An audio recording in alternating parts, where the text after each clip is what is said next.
খরচ করি না।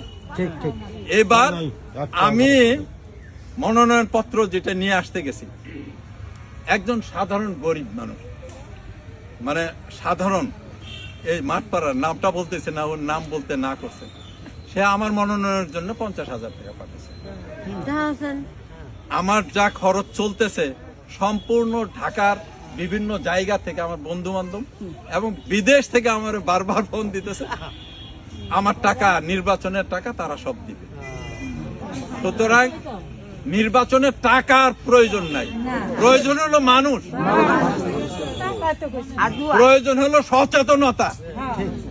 আপনি যদি সচেতন হন, আপনারা আওয়ামী লীগ বিএনপি এই প্রায় 40-50 বছর যাবৎ আওয়ামী লীগ বিএনপি দেখছেন তো? না, দেখেন নাই।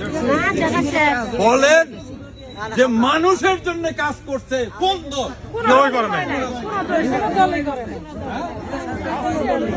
নিজের স্বার্থে করছে। ওই জায়গায় আমি দাঁড়াতে চাই, যে নিজের স্বার্থ না, জনগণের স্বার্থে দাঁড়াতে চাই। সেই জনগণের স্বার্থে দাঁড়াতে চাই বলে আমার বিরুদ্ধে এত চ্যালেঞ্জ।